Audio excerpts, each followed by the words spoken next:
waa dhacdo la yaab leh oo aan kula kulannay deegaano miyi ah. Ratigaas ay u jeediin waxa uu laqay naar yar amase idaha mideeda yar sida u taqaanaba calooshiisa ay ka dhawaaqaysaa sida ay noo sheegayaan dadka reer guraaga ah ee ku mashquulsan in ay ka soo saaraan idahan yarka ah caloosha ratigan. U jeediin daawadayaal ratigu dagaalamaya waxaana ay dadku dhammaantood ku mashquulsan yihiin sidii ay banaanka u keeni lahaayeen naylkan yarka ah oo ka dhawaaqaya gudaha ratiga.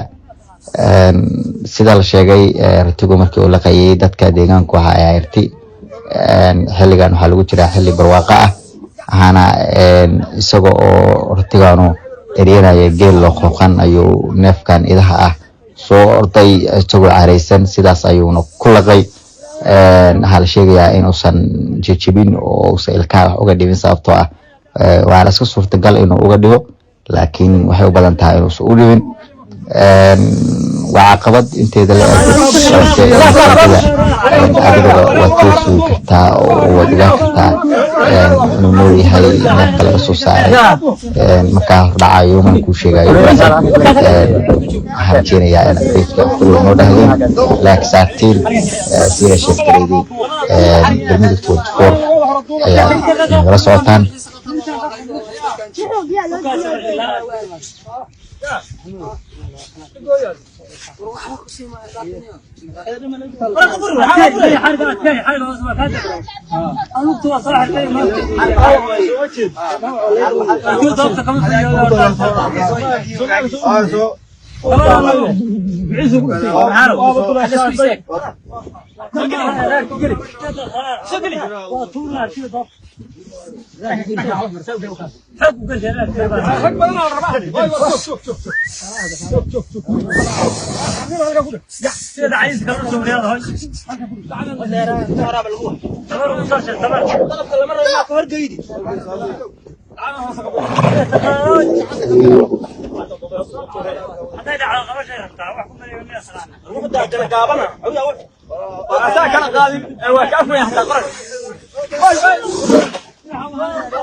naylkan yarka ah oo ka dhawaaqaya gudaha ratiga. sida la sheegay ratigu markii uu laqayay dadka deegaanku waxa ay irti xilligan waxa lagu jiraa xilli barwaaqo ah waxaana isaga oo ratigaanu eryanaya geel loo qoqan ayuu neefkan idaha ah soo orday isagoo careysan sidaas ayuuna ku laqay. waxaa la sheegayaa inuusan jijibin oo uusan ilkaha wax uga dhibin sababtoo ah waa la iska suurtagal inuu uga dhigo laakiin waxay u badan tahay inuusan u dhibin. waa caqabad inteeda la adiga waad kula sugi kartaa oo waad ogaan kartaa inuu nooyahay neefka laga soo saaray markaa hordhacayo man kuu sheegayo. waxaan rajeynayaa in beedka kulwa noo dhahdeen laakiin saartiin sida sheegtareydii bermuda 24 ayaa nagala socotaan.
ratigaas aa ujeediin waxa uu laqay naar yar amase idaha mideeda yar sidaa u taqaanaba calooshiisa ayay ka dhex dhawaaqaysaa sida ay inoo sheegayaan dadka reer guraaga ah ee ku mashquulsan in ay kasoo saaraan idahan yarka ah caloosha ratigan.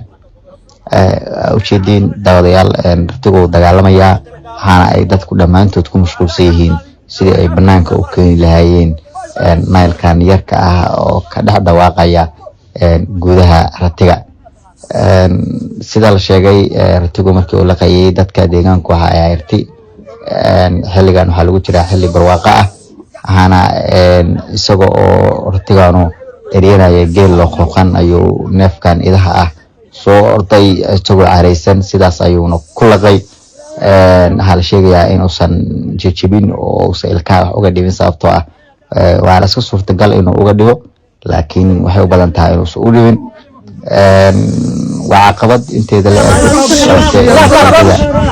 adigaba waad kala sugi kartaa oo waad ogaan kartaa inuu noolyahay neefka laga soo saaray markaa hordhacayo man kuu sheegayo waxaan rajeynayaa in beedka kulwa noo dhahdeen laakiin saartiin sida sheegtaleydii galmudug 24 ayaa nagala socotaan.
waxaana ay dadku dhammaantood ku mashquulsan yihiin sidii ay banaanka u keeni lahaayeen naylkan yarka ah oo ka dhex dhawaaqaya gudaha ratiga.